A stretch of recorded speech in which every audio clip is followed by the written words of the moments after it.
L'initiative du président de la République, Mohamed Idriss Déby Itno, en faveur des populations défavorisées à travers des distributions de céréales est un geste fort de solidarité. Ce soutien s'avère crucial pour les plus vulnérables, particulièrement dans les moments difficiles.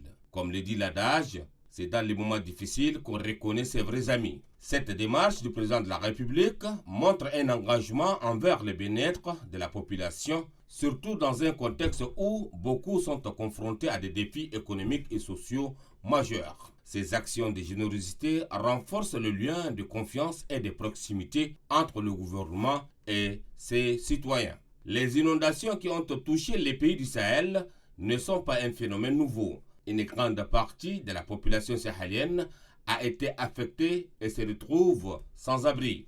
Le chef de l'État vient de donner le coup d'envoi des actions d'aide, un geste qui apaise les esprits des familles durement touchées. Contre leur volonté, ces familles ont dû quitter leur domicile pour se réfugier ailleurs. Toutes ces personnes ont besoin de notre soutien. Il revient aux institutions financières, aux banques de la place, aux partis politiques et aux partenaires au développement d'intervenir pour secourir ces populations vulnérables. Le Tchad, avec ses 1 284 000 km², a été frappé par les inondations. Rester les bras croisés n'est pas seulement une indifférence, mais c'est aussi abandonner les sinistrés à leur triste sort. La solidarité est une valeur intrinsèque enseignée par nos aïeux. Nous sommes un peuple uni, malgré les difficultés. Le peuple tchadien dispose d'un grand cœur de par sa générosité connue et reconnue